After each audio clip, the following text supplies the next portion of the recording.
Kerala story film जो है ये सिर्फ एक प्रोपोगेंडा है आरएसएस का, संघ परिवार का, ऐसा हमें लगता है, जिसके अंदर कोशिश की गई है कि देश की माइनॉरिटीज़ को, मुसलमानों को एक बैड लाइट में दिखाने की कोशिश की गई है। इसके पहले कश्मीर फाइल्स इन्होंने बनाई थी। आप उस वक्त राज धर्म नहीं निभा पाए और आप आज भी प्राइम मिनिस्टर का राज धर्म नहीं निभा रहे हैं। सभी पहलवान बैठे हैं, सभी जातियां इनके साथ हैं, सभी जातियां इनके साथ खड़ी हैं, कोई भी हो, बेशक प्रधानमंत्री, बेशक ब्रजभूषण शरण सिंह इसको जाट वर्सेस राजपूत बनाने की कोशिश करे, लेकिन मैं आपको सच्चाई बता दूंगा, देश का सभी हिंदू किसी भी जाति का हो, वर्ग का हो, और बाकी धर्म के लोग भी सभी इन बच्चों के साथ खड़े हैं।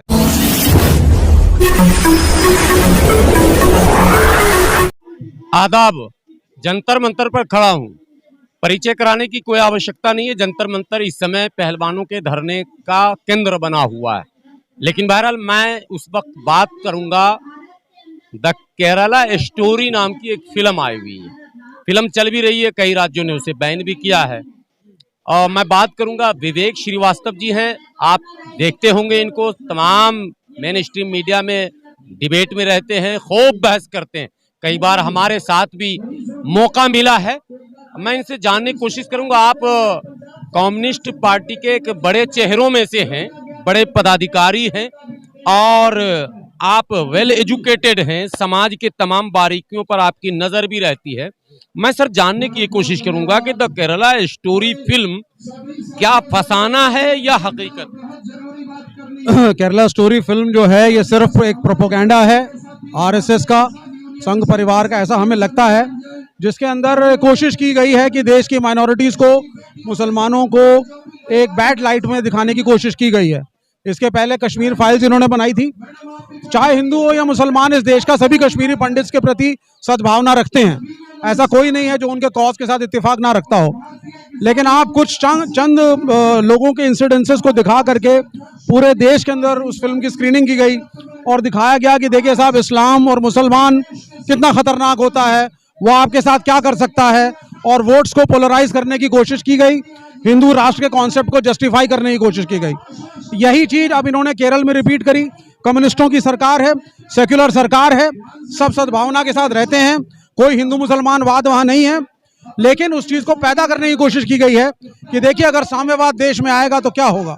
और देखिए जितने साम्यवादी वामपंथी हैं ये सभी फैनेटिक और इस्लामिक टेररिज्म की तरफ एक सद्भावना रखते हैं। ऐसा एक नैरेटिव बनाने की कोशिश की गई है। पहले इन्होंने 72,000 का नंबर एक कोट किया, टीजर निकाले इन्होंने अपनी फिल्म के और उसको रिलीज किया। देश में लोग डरे कि क्या सही में 32,000 महिलाएं गायब हो गई हैं और जाकर के टेररिस्ट ऑर्गेनाइजेशन को ज्वाइन कर लिया है। जब बाद में केस का डर लगा तो पता चला साहब ऐसे 3 ही केस अभी आए हैं, वो भी क्लियर कट नहीं है कि वो है भी या नहीं। देश के प्रधानमंत्री आदरणीय मोदी जी ने कर्नाटका चुनाव में बाकायदा इस फिल्म का जिक्र किया और ये कहा है कि देखो भाइयों बहनों ये हो रहा। तो मैं एक सवाल आपसे करना चाहूंगा कि यदि 32,000 जो अफवाह है, अगर वो वाकई सच है बकौल प्रधानमंत्री के, तो रिस्पॉन्सिबल कौन होगा? नहीं, देखिए सबसे पहली चीज है कि prime minister Modi poster boy बन चुके हैं इस्लामोफोबिया के, जो कि बुरी चीज है। एक जमाने में हम बोला करते थे, हम मजदूर यूनियन के लोग हैं सब, कि साहब बीएसएनएल को और एमटीएनएल को खत्म किया जा रहा है और बदले में आप जियो को बढ़ा रहे हैं, और जियो के एडवर्टाइजमेंट्स में प्राइम मिनिस्टर खुद आ रहे हैं। अनफॉर्चुनेट था, हो गया। अब जो नई चीज आई है वो इस्लामोफोबिक, हर चीज में प्राइम मिनिस्टर पोस्टर बॉय बन के आ रहे हैं। वो अपील करते हैं कि ऐसी फिल्में जरूर देखिए। कश्मीर फाइल का भी किया था, कश्मीर फाइल का भी उन्होंने किया था। तो ये बड़ा अनफॉर्चुनेट है, क्योंकि जो प्राइम मिनिस्टर का पोस्ट है उसको पार्टी पॉलिटिक्स के ऊपर होना चाहिए, और प्राइम मिनिस्टर सबके हैं, हमारे भी हैं, आपके भी हैं, सभी समुदायों के प्राइम मिनिस्टर हैं, तो उनको कम से कम एक सद्भावना की बात कहनी चाहिए थी। फिल्म एक बेकार फिल्म है, एक यूजलेस फिल्म है, और कलकत्ता में, बंगाल में बैन भी की गई है, क्योंकि वहाँ इंटेलिजेंस बैन के फेवर में है। नहीं, इंटेलिजेंस की रिपोर्ट्स अगर ऐसी आती हैं कि उससे माइनॉरिटी कम्युनिटी को खतरा फैल रहा है, दंगे होने की आशंका है, और जो कम संख्या में मुसलमान जिन इलाकों में हैं तो उनके ऊपर कुछ अटैक हो सकता है, अगर ऐसी इंटेलिजेंस की रिपोर्ट आएगी तो बैन जस्टिफाइड है। अगर देश में कहीं भी इस तरह की घटना घटी कि फिल्म देखने के बाद माइनॉरिटी कम्युनिटी को टारगेट किया गया, तो इसका जिम्मेदार कौन? आई थिंक अगर प्राइम मिनिस्टर पोस्टर बॉय बन रहे हैं तो प्राइम मिनिस्टर जिम्मेदार हैं। मैं बार बार यही कहता हूं कि बेशक कोर्ट ने आपको क्लीन चिट दी हो गुजरात के दंगों में, लेकिन आपके कार्यकाल में वो दंगे हुए थे। और अगर आप चीफ मिनिस्टर थे तो अटल बिहारी वाजपेयी जो प्रधानमंत्री थे, उन्होंने सही कहा था कि मुख्यमंत्री अपना राजधर्म निभाएं। आप उस वक्त राजधर्म नहीं निभा पाए, और आप आज भी प्राइम मिनिस्टर का राजधर्म नहीं निभा रहे हैं। आप आज भी न्यूट्रल नहीं है। आप आज भी ये नहीं कह रहे हैं कि मैं सबका प्राइम मिनिस्टर हूं। आप एक मेजॉरिटी कम्युनिटी जैसे अपर कास्ट डोमिनेंस है, आप उसके प्रधानमंत्री बनने की कोशिश कर रहे हैं। हिंदू राष्ट्र का नारा जिस तेजी से बुलंद किया जा रहा और खुले मंचों से बार बार हिंदू राष्ट्र की बात की जा रही, उसको कोई काउंटर नहीं कर पा रहा। क्या लग रहा है कि ये बोलते बोलते कहीं कन्वर्ट तो नहीं हो जाएगा? कभी नहीं होगा, ऐसा कभी नहीं होगा। श्योर है? ये बिल्कुल श्योर है। और बहुत बड़ी दीवार है वामपंथियों की, जो हो सकता है इलेक्शन के रिजल्ट्स में कम संख्या दिख रही हो, लेकिन आइडियोलॉजिकली इस देश को 70-75 साल तक लेफ्ट ने ही गाइड किया है। आप क्या पढ़ेंगे, क्या टेक्स्ट बुक्स में होगा, क्या नेशनल विचारधारा होनी चाहिए, क्या नेशनलाइजेशन ऑफ बैंक्स से लेकर के बड़े बड़े मूव्स को कम्युनिस्टों ने यहाँ पर, हम लोगों ने एएनयू को तो उखाड़ दिया। कोई फर्क नहीं पड़ता उससे। देश का कम्युनिस्ट, देश का हिंदू भी मेजॉरिटी, बंगाल से आपको मिटा दिया, फर्क नहीं पड़ता। देश का हिंदू पूरा से मिटा दिया। देश का हिंदू सेकुलर है, देश का हिंदू सेकुलर है। आज यहाँ पर सभी पहलवान बैठे हैं, सभी जातियां इनके साथ हैं, सभी जातियां इनके साथ खड़ी हैं, कोई भी हो। बेशक प्रधानमंत्री, बेशक ब्रजभूषण शरण सिंह इसको जाट वर्सेस राजपूत बनाने की कोशिश करे, लेकिन मैं आपको सच्चाई बता दूंगा, देश का सभी हिंदू, किसी भी जाति का हो, वर्ग का हो, और बाकी धर्म के लोग भी, सभी इन बच्चों के साथ खड़े हैं। आज भारत का भविष्य आपको कैसा दिख रहा है? भारत का भविष्य उज्जवल है। भारत बड़ा देश है। इस तरह के झंझावाद हमारे देश में आते रहे हैं, बहुत बार आए हैं सैकड़ों सालों से, लेकिन बड़ा इतिहास है इस देश का। ये समय भी चला जाएगा और आप देखेंगे भारत आगे तरक्की के रास्ते पे बढ़ेगा, कॉन्स्टिट्यूशन बरकरार रहेगा, सेक्युलर भारत रहेगा। और यहाँ जिस वजह से आज हम इकट्ठा हैं, आप देखेंगे यहाँ भी न्याय होगा, यहाँ भी न्याय होगा, और देश की जनता न्याय दिलाएगी। और ब्रजभूषण शरण जैसे लोगों को भी नीचे झुकना पड़ेगा।